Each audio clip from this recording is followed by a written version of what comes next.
आज हम लोग बिहारी टीयर 4 का जो एग्जाम होने वाला है वहां जीएस के कैसे प्रश्न आपसे पूछे जाते हैं। तो वीएस के कैसे प्रश्न पूछता है आपसे, कौन से पूछता है? बीपीएससी। बीपीएससी आपके जीएस के कैसे प्रश्न पूछता है और कितनी भूमिका होती है इन प्रश्नों की, इस विषय वस्तु पर हम लोग यहां पर कहीं ना कहीं अपना ध्यान केंद्रित करने वाले हैं। इस विषय वस्तु पर आपको अपनी पकड़ क्या करनी होगी? मजबूत करनी होगी। और जीएस के जो आपके 40 प्रश्न पूछे जाते हैं, और ये 40 प्रश्न ये परीक्षा जो कराता है वो हमारा कौन करता है? बिहार लोक सेवा आयोग कराता है। तो ये जो कार्यदायी संस्था है हमारी परीक्षा कराने की, वो एक कमीशन है, एक आयोग है जो वहां पीसीएस लेवल की परीक्षा ऑर्गेनाइज करता है। वह आयोग हमारी परीक्षा कराता है वहां शिक्षक की। इस कारण से उसके पूछने का अपने प्रश्न का लेवल भी कहीं ना कहीं क्या होता है? अच्छा होता है। तो ऐसे में जो हमारा प्रश्न पूछा जाएगा, जीएस का हमारा योगदान जो होता है वो चाहे आपके कहां पर, चाहे आपका 6 to 8 हो, या फिर यहां पर हम लोग देखें 9 to 10 हो, या फिर यहां पर आपका 9 to 10 हो, या फिर 11 to 12 हो, इन सब में 40 प्रश्न आपका किसका रहने वाला है? जीएस का रहने वाला है। और जो विद्यार्थी 40 प्रश्न में लगभग आप समझ लीजिए 32 प्रश्न तक कर पाते हैं या 35 तक कर पाते हैं, वही अपने आप को कंपटीशन में इंटर समझे, वही अपने आप को कंपटीशन में मौजूद समझ सकते हैं। इतना तो आपको अचीव करना ही होगा। 35 क्वेश्चन या 32 क्वेश्चन के लेवल को आपको कहीं ना कहीं मेंटेन करना होगा। इसलिए अच्छे खासी तरीके से आपकी जीएस पर पकड़ मजबूत होनी चाहिए। चाहे वो साइंस ग्रुप के विद्यार्थी हो, चाहे आर्ट ग्रुप के विद्यार्थी हो, सभी में जीएस का प्रश्न पूछा ही जाने वाला है 40 नंबर का। इसलिए इस पर आपकी पकड़ बेहद मजबूत होनी चाहिए। और उसके बाद आप अपने विषय वस्तु पर पकड़ मजबूत कर लेते हैं, अपने विषय पर पकड़ मजबूत कर लेते हैं, तो कहीं ना कहीं आप कंपटीशन के करीब पहुंच जाते हैं। लेकिन ऐसा करने में आपका जीएस अगर कमजोर है, आप विषय वस्तु को अच्छी तरीके से तैयार करके अपने विषय पर पकड़ बनाकर भी कंपटीशन से बाहर हो सकते हैं। क्योंकि जो BPSC TRE first, BPSC tier second और बीपीएससी टीयर 3 का परिणाम है, वो जीएस की महत्व, जीएस के इंपॉर्टेंस की तरफ कहीं ना कहीं इंडिकेट करता है। जीएस के प्रति जो हमारा इंपॉर्टेंस है वो बहुत ज्यादा है। इसलिए हमारे जीएस सेगमेंट से जो 40 प्रश्न आने वाले हैं, ये किन किन सेगमेंट से आएंगे, ये कहां कहां से प्रश्न पूछे जाते हैं, तो ऐसे में जब रिसर्च करते हैं तो ये बात हमारे सामने आती है।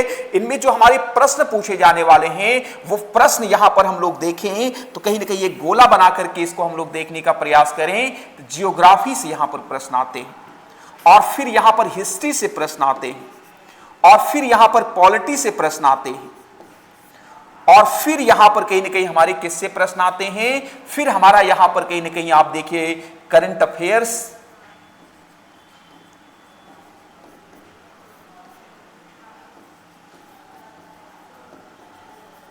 और फिर यहां पर बिहार स्पेशल एंड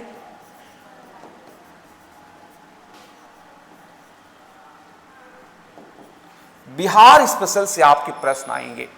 और फिर यहां पर आपके कहां से आते हैं? मैथ से प्रश्न आते हैं 40 नंबरों में। इन 40 नंबरों में इतने सेगमेंट से आपके प्रश्न आने वाले हैं। जियोग्राफी से जो प्रश्न आने का क्राइटेरिया है, जो आने की संभावना है, लगभग विगत वर्षों में हुए जो पेपर्स हैं उनके अध्ययन के परिणाम स्वरूप निष्कर्ष निकल कर आया है कि वहां पर कहने की जियो से लगभग 8 प्रश्न तो रहते ही रहते हैं। और फिर आपकी हिस्ट्री से भी कितने प्रश्न होते? 8 प्रश्न होते हैं। पॉलिटी से भी 8 प्रश्न होते हैं। मैथ से भी यहां पर कहीं ना कहीं कितने प्रश्न होते हैं? 8 प्रश्न होते हैं। और फिर करंट अफेयर्स, और यहां पर हम लोग बिहार स्पेशल से देखें तो यहां पर भी 8 प्रश्न आपके पूछे ही जाते हैं।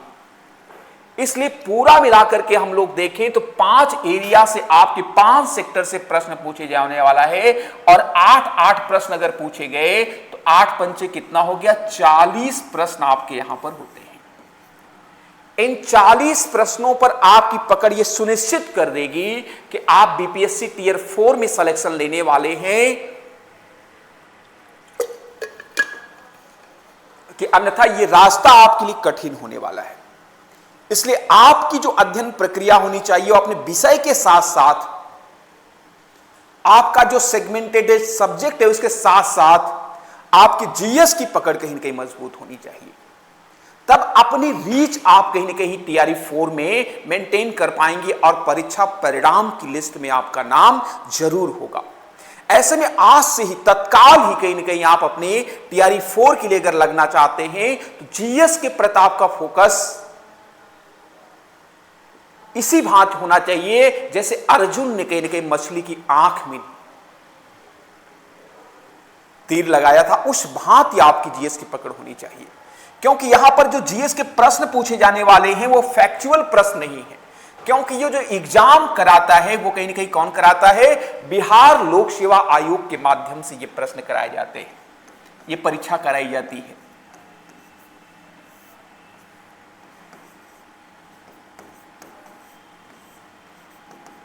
बिहार लोक सेवा आयोग के द्वारा ये परीक्षा कराई जाती है और आयोग के अपनी गंभीरता होती है और अपने प्रश्न पूछने का एक लेवल भी होता है।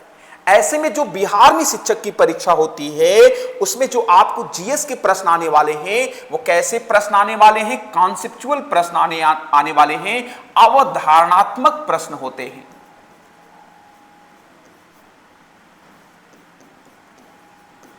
आपको फैक्ट के साथ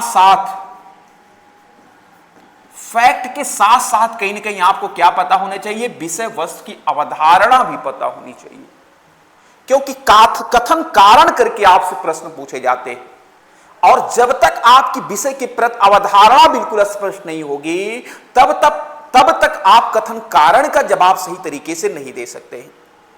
कथन कारण के प्रश्न को सॉल्व करने के लिए आपकी विषय वस्तु के प्रति जो अवधारणा है वो बिल्कुल क्या होनी चाहिए, स्पष्ट होनी चाहिए, उसमें कोई संदेह नहीं होना चाहिए, क्योंकि संशयात विनश्यति, संदेह विनाश का कारण होता है।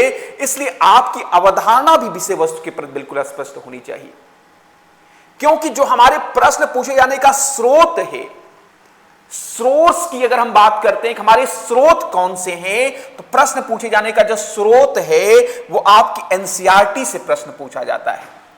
स्रोत के रूप में अगर हम देखें कहां से बीपीएससी प्रश्न बनाता है तो स्रोत के रूप में हमारा कौन आता है, एनसीईआरटी, और कौन आता है, एससीईआरटी। यहां से हमारे प्रश्न पूछे जाते हैं मुख्यतः एनसीईआरटी की किताबों से, और बिहार बोर्ड की किताबों से प्रश्न आपको आते हैं जिसे हम एससीईआरटी कहते हैं। बिहार बोर्ड की जो हमारी किताबें हैं उसमें आपका अध्ययन जो करना है, आपको इन सभी विषयों में, चाहे आपकी जीओ हो, आपकी जियोग्राफी हो, या फिर यहां पर आपकी हिस्ट्री हो, और फिर यहां पर आपकी पॉलिटी हो, या फिर यहां पर आपके क्या हो, मैथ्स हो, करंट अफेयर्स, तो यहां पर कहीं ना कहीं आपको पढ़ना ही है। कितने का, 1 वर्ष का। जब भी आप परीक्षा देने जा रहे हैं कम से कम 12 माह का आपको करंट अफेयर्स पर अच्छी खासी पकड़ होनी चाहिए, और साथ ही साथ उसी करंट अफेयर्स के सेगमेंट पे जो आपको 8 क्वेश्चन पूछे जाने वाले हैं उसमें बिहार स्पेशल से भी प्रश्न आपके परीक्षा जीएस के पेपर में होने वाले हैं। तो उस बिहार के जो हमारे बिहार स्पेशल की जब हम बात करते हैं तो बिहार स्पेशल पर भी आपकी खासी पकड़ होनी चाहिए, अच्छी खासी, तब जाकर के इस प्रतियोगी परीक्षा के लिए आप क्या होंगे, काबिल होंगे। तो जियोग्राफी का जो अध्ययन करना है वो आपको कहां से करना है, आपको कहीं ना कहीं 6 से शुरू करना है। क्लास 6 लेकर के क्लास 12 तक जो बिहार में किताबें पढ़ाई जाती हैं वो चाहे जियोग्राफी की हो, चाहे हिस्ट्री की हो, चाहे पॉलिटी की हो, या फिर वहां पर मैथ्स की जो इसको एक बार आपको सरसरी निगाह से कहीं ना कहीं देखना होगा, क्योंकि जब कभी एनसीईआरटी की किताबें तो सामान्यतः विद्यार्थीगण पढ़ते हैं, लेकिन बिहार बोर्ड की जो किताबें होती हैं उसे बिहार में रहने वाले ही बच्चे पढ़ते हैं।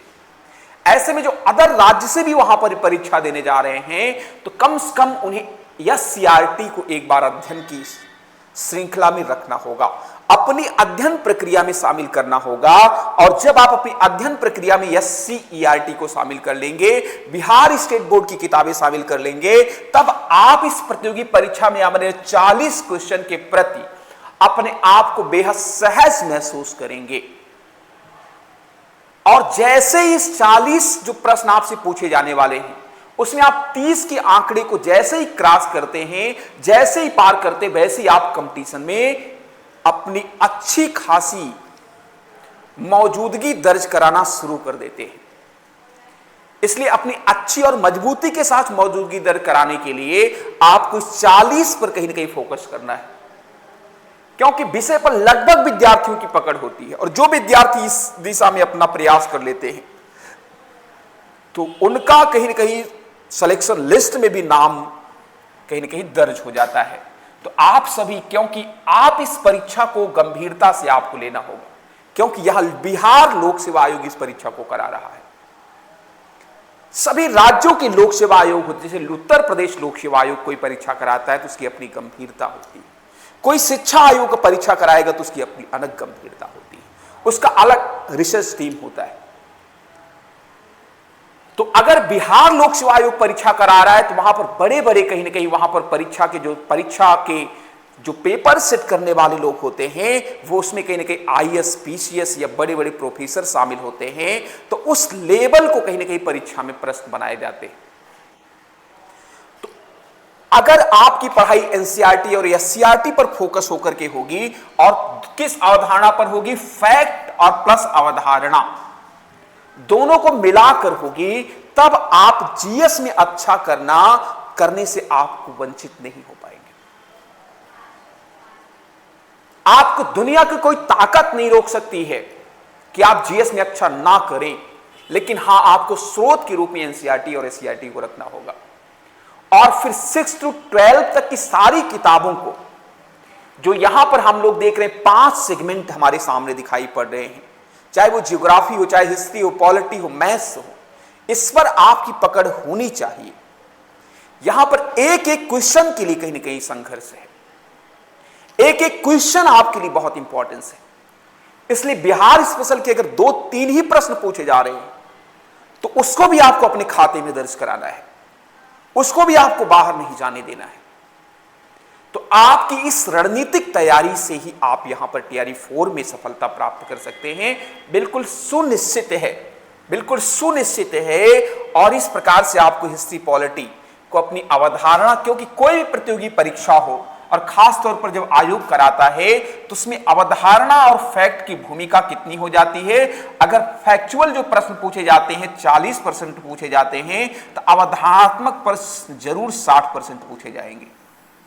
कथन कारण बनाकर के आपकी अवधारणात्मक क्षमता को चेक करने का प्रयास किया जाएगा कि आपकी विषय वस्तु को लेकर के कितनी आंतरिक समझ है, विषय वस्तु के साथ कैसे आप सहज रूप से जवाब दे पाने में सफल होते हैं। विषय वस्तु अर्थात जब अवधारणा की बात आती है, तो एग्जामिनर यह चेक करने का प्रयास करते हैं कि आप उस विषय को लेकर के कितना यूज्ड टू हैं, कितना अपने आप को सरल पाते हैं, कितना सहज पाते हैं उस विषय के साथ। और यह बिल्कुल संभव है अगर आप गंभीरता के साथ जीएस के जितने भी विगत परीक्षाओं में प्रश्न पूछे गए हैं, और फिर नूतन प्रश्नों के साथ अपने अभ्यास प्रक्रिया को जारी रखें। और अपने अभ्यास प्रक्रिया के साथ साथ माय डियर, आपको कहीं ना कहीं क्या करना होगा, आपको विषय वस्तु की अवधारणात्मक जहां जहां बातें आएंगी, तो वो हम लोग पेपर सॉल्व करते समय उसको भी साथ साथ सीखते चलेंगे। विषय वस्तु की अवधारणा पर भी अपनी पकड़ हमें मजबूत करनी होगी। और इस प्रक्रिया में अगर हम शामिल हो गए, तो ये 40 प्रश्न में 30 से 35 लाना कोई बहुत बड़ी बात नहीं है। इस आंकड़े को आप आसानी से कहीं ना कहीं अचीव कर सकते हैं। तो इस प्रकार से यहां पर हमारी जो जीएस की भूमिका है, उसमें आपकी मजबूती से उपस्थिति दर्ज होगी और हमारा संस्थान चाहता है कि आप उसमें अपनी उपस्थिति, अपनी मौजूदगी आप मजबूती के साथ दर्ज कराएं और आपकी सफलता ही कहीं ना कहीं संस्थान की पूंजी है।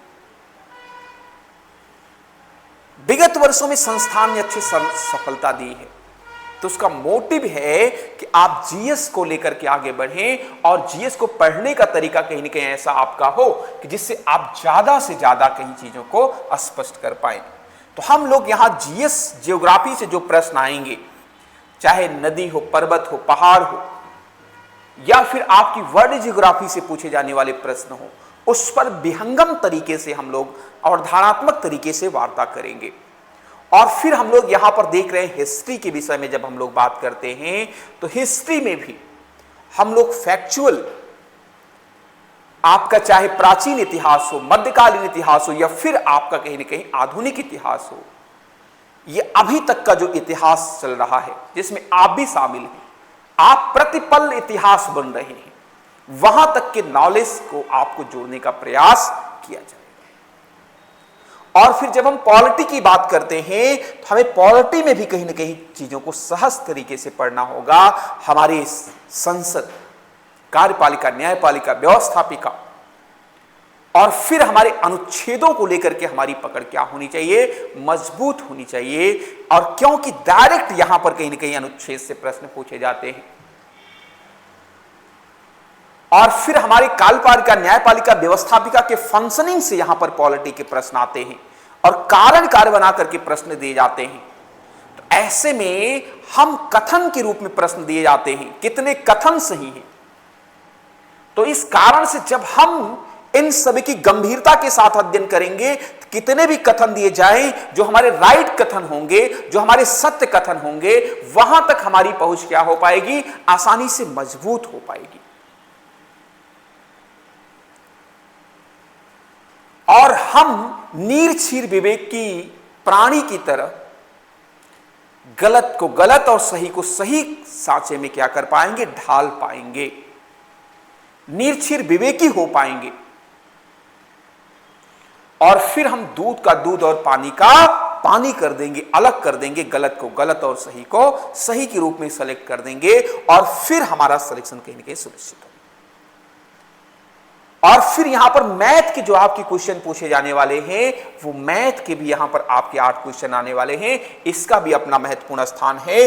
और फिर आपकी करंट से प्रश्न पूछे जाने वाले हैं,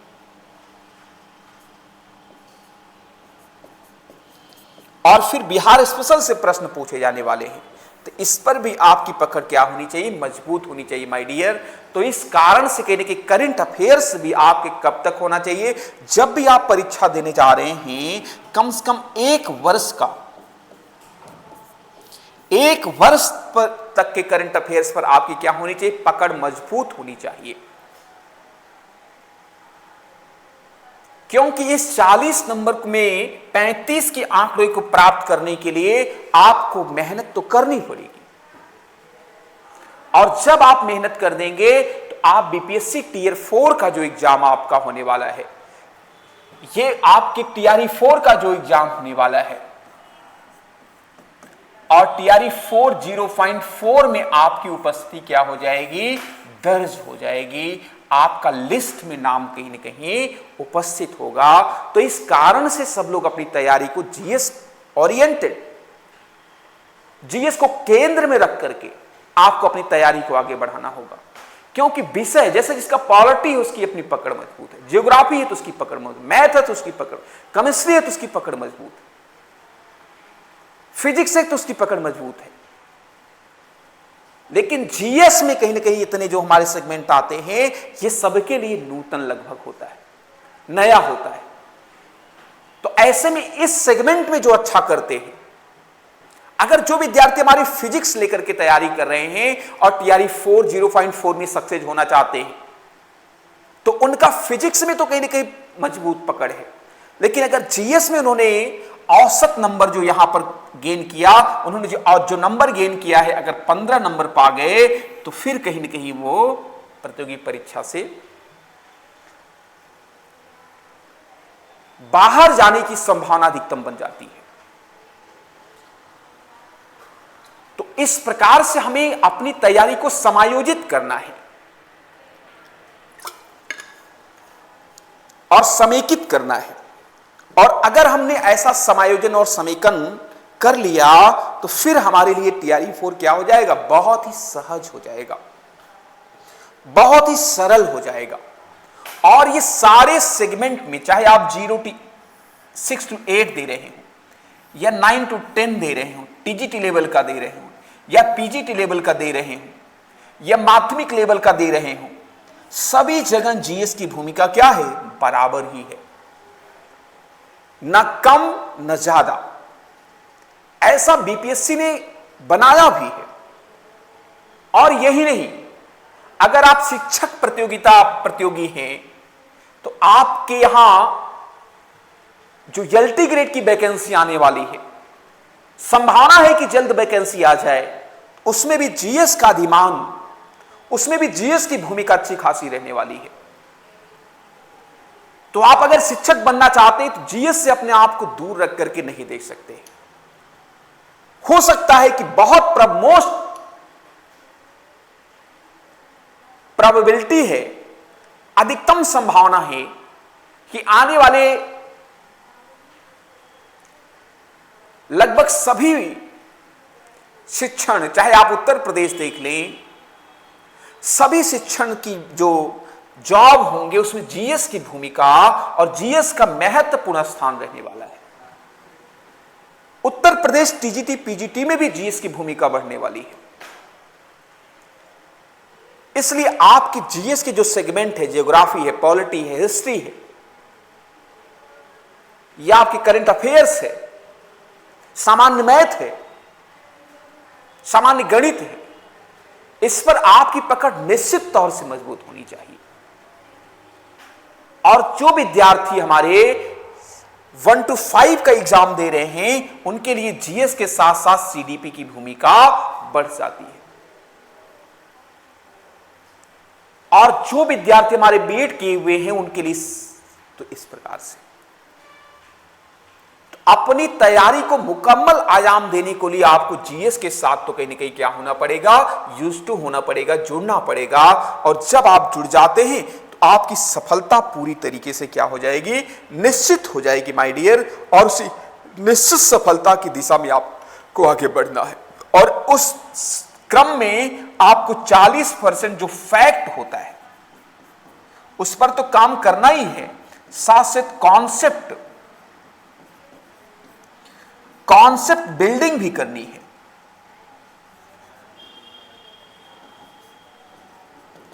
कॉन्सेप्ट बिल्डिंग भी करनी है। फैक्ट का 40% योगदान है और फिर हमारे कॉन्सेप्ट का कहीं ना कहीं योगदान कितना है, 60% है। और किसी भी विषय वस्तु को समझने के लिए रटन पद्धति की भी आवश्यकता होती, साथ साथ लेकिन अवधारणा भी विषय वस्तु को समझ होनी चाहिए। तभी वह हमारे लॉन्ग टर्म मेमोरी में जाकर के चीजें क्या हो जाती, सेट हो जाती हैं।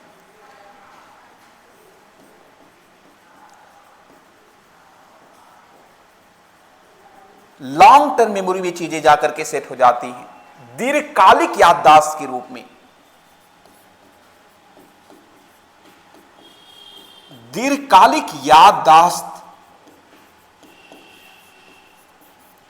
और फिर जब ये दीर्घकालिक रूप से आपको याद हो जाती है तो विषय वस्तु पर आपकी पकड़ मजबूत होने लगती है। तो इस तरीके से आप 60% पर भी उतना ही फोकस करें, उतना ही मेहनत करें जितना 40%। दोनों को मिलाकर के चलें और अपने विषय, चाहे ज्योग्राफी हो चाहे पॉलिटी हो, हम लोग जो प्रश्न सेशन के साथ जुड़ेंगे तब हम लोग कोई भी प्रश्न आएगा तो उसके चारों विकल्पों और यूनिक प्रश्नों के साथ आपसे वार्ता करेंगे, चारों विकल्पों पर विचार करेंगे और फिर उससे संबंधित जो नॉलेज है, जो ज्ञान है, वहीं पर आपको देने का प्रयास करेंगे।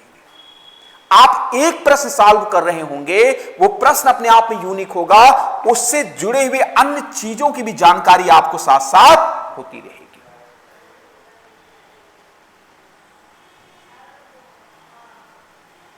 इसी को हम लोग कहते हैं यूनिक प्रश्न। और यूनिक प्रश्नों का सेशन आपका अब क्रमशः माने हम लोग लाते रहेंगे और आपसे वार्ता होती रहेगी। और विभिन्न सेगमेंट में geography, history, polity, maths, current affair के हमारे सर लोग आपसे बराबर डिस्कस करते रहेंगे। लेकिन आपको अपनी जो समझ है, जो आपकी विषय वस्तु को लेकर के पकड़ है, उसे कहीं ना कहीं क्या करनी पड़ेगी, मजबूत करनी पड़ेगी, परिष्कृत करनी पड़ेगी। और अगर ऐसा करने में आप सफल हो जाते हैं तो आपकी सफलता पूरी तरीके से सुनिश्चित है, इसमें कोई दो राय नहीं है, इसमें कोई संदेह नहीं है। क्योंकि संशयात् विनश्यति, संदेह विनाश का कारण होता है। तो इसलिए संदेह का कोई अवकाश और स्पेस नहीं होना चाहिए। और आपको जब बीपीएससी टियर 4 में सक्सेस लेना है तो वहां पर कोई विकल्प नहीं। आपके पास अगर कोई चीज है तो वो क्या है, संकल्प है, और विकल्प का कोई स्थान नहीं। और संकल्प कहां होनी चाहिए, आपके मन में होना चाहिए। संकल्प आप ले लें कि हमें टीआरई 4 में सक्सेस होना है और फिर बिहार के बच्चों का भविष्य उज्जवल बनाना है। और आपके पास इसके अलावा कोई विकल्प नहीं, विकल्प नहीं।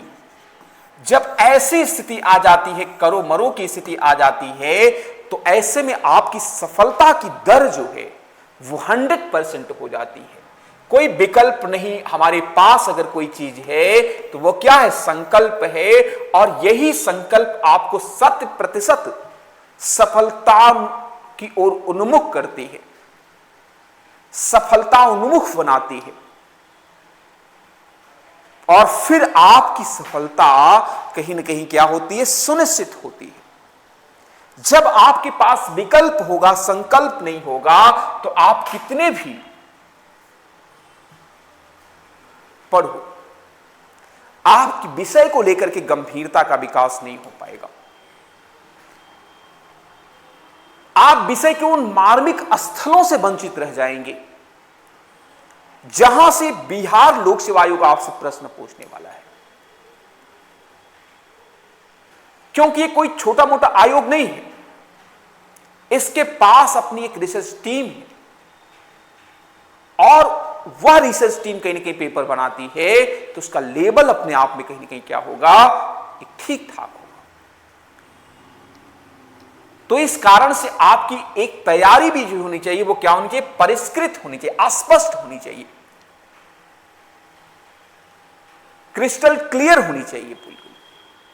और फिर आप कहीं ना कहीं सफलता की तरफ उन्मुख हो। तो ये हम लोग आज जीएस के जो हमारे प्रश्न पूछे जाते हैं और जो हमारे टीआरई 4 में आने वाले हैं, हमारे टीआरई फर्स्ट, टीआरई 0.2 और 0.4 के सारे प्रश्नों का हम लोग डिस्कस, कुछ नूतन प्रश्न हमारी रिसर्च टीम खुद बनाएगी। उसके साथ हम लोग अपने डिस्कस, अपने संवाद की प्रक्रिया को आगे बढ़ाएंगे और इस प्रक्रिया के तहत अपने ज्ञान को हम लोग कहीं ना कहीं एक आधारशिला पर ले जाएंगे और वह कहीं ना कहीं आपको सफलता की दिशा में उन्मुख बनाएगा। और माय डियर, अभी से ही, आज से जब आप बैठे हो तो एनसीईआरटी 6 to 12 तक आप पढ़ लें और ये सीईआरटी की पुस्तकें तो आप कहीं ना कहीं निश्चित तौर से पढ़ लें। बिहार की ज्योग्राफी से संबंधित कोई प्रश्न बनाया जा रहा है, बिहार भूगोल से संबंधित कोई प्रश्न बनाया जा रहा है, तो आपको निश्चित हो जाना चाहिए कि वो जो प्रश्न बनने वाला है वो एनसीईआरटी से नहीं बनने वाला है, वो किससे बनने वाला है, एससीईआरटी से बनने वाला है। क्योंकि वहां पर स्पेशलाइज हो गया, वहां बिहार की ज्योग्राफी को ध्यान में रख करके प्रश्न बनाया जा रहा है, ना कि वास्ट लेवल पर पूरे नेशन की ज्योग्राफी को या वर्ल्ड ज्योग्राफी को। ऐसे प्रश्नों के साथ आप अगर सहज तभी महसूस करेंगे जब आप एनसीईआरटी के साथ साथ एससीईआरटी की पुस्तकों पर भी आपकी पकड़ मजबूत होगी। और ऐसे प्रश्न मात्र केवल आपकी ज्योग्राफी में नहीं, हिस्ट्री के साथ भी, पॉलिटी के साथ भी जुड़े हुए हैं और फिर आपके करंट अफेयर्स के साथ भी जुड़े हुए हैं। बिहार ओरिएंटेड करंट अफेयर्स पर आपका फोकस अधिकतम होना चाहिए। नेशनल करंट अफेयर्स तो केंद्र में होना ही चाहिए, लेकिन बिहार से संबंधित कोई घटना घटित हुई है तो उस पर आपकी तीक्ष्ण निगाह होनी चाहिए। आपका राडार कहीं ना कहीं बिहार के इर्द गिर्द घूमता हुआ दिखाई दे, जिससे आप बिहार से भी करंट अफेयर से कोई प्रश्न पूछा जा रहा है तो आप वहां पर कहीं ना कहीं सहज और सरल महसूस कर सके और उसके प्रति अपने आप को यूज टू महसूस करें कि ये तो होना है। ऐसा नहीं कि आप अचंभित हो जाए, आकस्मिक रूप से कोई घटना घटित हो रही है परीक्षा भवन में, यह कैसा बिहार भूगोल से प्रश्न पूछ दिया गया है। ऐसा तभी नहीं होगा जब आप एससीईआरटी की पुस्तकें पढ़ेंगे, क्योंकि जो आपका नोटिफिकेशन आता है उसमें एससीईआरटी की स्पष्ट लिखा रहता है प्रश्न का लेवल क्या होगा। जब इस पर आप जाएंगे तो वहां पर एनसीईआरटी और एससीईआरटी के विषय में जिक्र है। हमारे विषय विशेषज्ञ और नीति नियंता अगर कोई बात लिख रहे हैं तो क्या वो हवाई बातें कर रहे हैं? उसका अपना कोई तार्किक आधार नहीं है। अगर हम ऐसा सोचते हैं तो कहीं ना कहीं हम क्या हैं? रॉन्ग हैं, हम गलत दिशा में हैं। और उनके द्वारा दिए गए सिलेबस को ही अगर हम सही प्रकार से कंप्लीट कर लें, विषय वस्तु को ही हम सही प्रकार से कंप्लीट कर लें, तो बिल्कुल सुनिश्चित है माय डियर, मेरे प्रिय विद्यार्थियों, ये आपकी सफलता बिल्कुल सुनिश्चित है। उसमें किसी भी प्रकार का कोई दिक्कत नहीं आने वाली है। तो इस 40 क्वेश्चन को ध्यान में रखना है, जब तक तोड़ेंगे नहीं तब तक छोड़ेंगे नहीं, ऐसा भाव आपके अंदर में होना चाहिए। और फिर आप सभी लोग अपनी जीएस के प्रति आपकी एक रुचि होनी चाहिए, एक लगाव होना चाहिए, क्योंकि आप शिक्षक बनने जा रहे हैं। शिक्षक को बहुआयामी व्यक्तित्व का धनी होना चाहिए। बहुआयामी व्यक्तित्व की बात हो रही है यहां पर, क्योंकि समय बदल रहा है धीरे धीरे। ऐसे में शिक्षक को सब जानकारी होनी चाहिए सामान्य रूप से। इसलिए जीएस का महत्व सभी प्रकार की शिक्षक प्रतियोगी परीक्षाओं में बढ़ता जा रहा है, बढ़ता ही जा रहा है। तो इसका जैसे जैसे महत्व बढ़ रहा है उसी प्रकार से आपकी तैयारी भी क्या होनी चाहिए? उसी दिशा में होनी चाहिए। और उसी दिशा में अगर हो गई तो आप फिर सफलता की दिशा में क्या है? अग्रसर है, नितांत रूप से आगे बढ़ रहे हैं। अब जब भी हम जुड़ेंगे तो आप देखें एलटी ग्रेड में भी जीएस का महत्व। तो इस कारण से आप अगर शिक्षक बनना चाहते हैं और फिर आपकी टीजीटी पीजीटी की जो परीक्षा होती है उत्तर प्रदेश सरकार के द्वारा, माध्यमिक शिक्षा परिषद करवाता है। अब जब नए वैकेंसीज आएंगे, नए नोटिफिकेशंस आएंगे, तो बहुत अधिक संभावना है कि उसमें भी जीएस शामिल कर लिया जाए। तो जीएस का अधिमान वहां भी बढ़ने वाला है। जीएस से भागकर आप जाएंगे तो कहां जाएंगे? अगर आप शिक्षक बनना चाहते हैं तो ऐसे में जीएस के प्रति आपका कहीं ना कहीं नॉलेज क्या होना चाहिए? एक बिल्कुल स्पष्ट होना चाहिए। एक सामान्य जानकारी आपको हिस्ट्री, पॉलिटी, ज्योग्राफी और फिर करंट अफेयर्स पर आपकी पकड़ तो होनी चाहिए।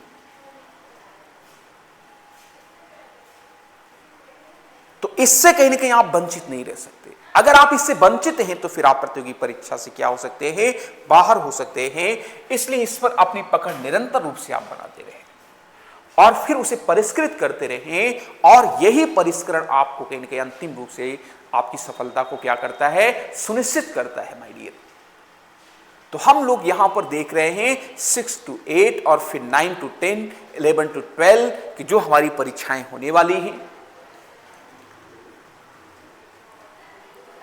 क्योंकि एक बम्पर चुनावी वैकेंसी आने वाली है और इसको अगर आपने अपने हाथ से जाने दिया, आपका विषय तो मजबूत है लेकिन आपकी जीएस पर पकड़ कमजोर है, तो ऐसे में बालू की तरह आपकी मुट्ठी से निकलने वाला है। जैसे बालू को आप मुट्ठी में लेते हैं तो फिसलता रहता है। अगर आपको इसको कहीं ना कहीं गीली मिट्टी की तरह अपने हाथ में क्या करना है, जकड़ करके रखना होगा, पकड़ करके रखना होगा। आप इस कार्य पद्धति में कहीं ना कहीं अगर सफल हो गए तो आपसे बीपीएससी आपके पंजे में क्या आ जाएगी, बीपीएससी पर आपकी मजबूत पकड़ हो जाएगी। और फिर यही काम आने वाला है आपके यहां जो एलटी ग्रेड की वैकेंसी आएगी। अधिकतम संभावना है कि आपने जीएस के सारे क्वेश्चंस को, प्रैक्टिस सेट को और फिर कहीं ना कहीं उसके विषय वस्तु पर चर्चा को अगर आपने सुना है तो आप टीआरई 4 में ही, नहीं तो एलटी ग्रेड में भी यही महत्व रहने वाला है। फिर शिक्षा आयोग उत्तर प्रदेश का जो परीक्षा लेगा उसमें भी जीएस का लगातार महत्व रहने वाला है। तो उस महत्व को समझते हुए अपनी तैयारी को एक परिष्कृत करना है और एक ऐसे आयाम तक ले जाना है जहां से आपके जीएस की कम से कम गलतियां आप उसको बिल्कुल मिनिमाइज कर सके। और ऐसा आप कर सकते हैं। कैसे कर सकते हैं? विषय वस्तु की अवधारणा के साथ साथ उसके फैक्चुअल आयाम को भी अगर आपने कंप्लीट कर लिया है, आप 40 और 60% की तैयारी जीएस में अपनी मजबूत कर ली है। जो फार्मूला यहां पर मैंने डिस्कस हो रहा था आपसे संवाद के दौरान, उस पर आपने अपनी पकड़ मजबूत कर ली है, तो ये सब बिल्कुल आसानी से होने वाला है। इसमें कोई दुविधा नहीं, कोई कठिनाई नहीं। लेकिन हां, आपको संकल्पबद्ध होकर के, कटिबद्ध होकर के, प्रतिबद्ध होकर के अपने आप को इस दिशा में कहीं ना कहीं झोंकना होगा। वो दिशा आपकी कौन सी होगी? वो दिशा आपकी जियो की होगी, वो दिशा आपकी हिस्ट्री की होगी, दिशा आपकी पॉलिटी की होगी, वो दिशा आपको कहीं ना कहीं करंट अफेयर्स की होगी, दिशा आपकी कहीं ना कहीं सामान्य मैथ, जनरल मैथ की होगी। तो इस प्रकार से आज हम लोग अपने संवाद प्रक्रिया में यहां पर देखने का प्रयास कर रहे थे कि हमारा कैसा प्रश्न आने वाला है। और फिर हम लोग लगातार आपसे जुड़ने वाले हैं प्रश्न सेशन के साथ। प्रश्नों का संवाद और विगत वर्षों के प्रश्न को हम हर आयाम से डिस्कस करेंगे। और फिर अगर आपने उस सेशन को ठीक प्रकार से ज्वाइन किया है तो आपकी सफलता बिल्कुल सुनिश्चित है माय डियर। तो इसी के साथ सभी विद्यार्थियों को बहुत शुभेच्छा। आप लोगों ने समय दिया, निरंतर क्लास से जुड़े रहें और लाभान्वित हों, यही आपसे अच्छा आकांक्षा है, आशा है। इसी के साथ सभी विद्यार्थियों को बहुत शुभेच्छा। जय हिंद।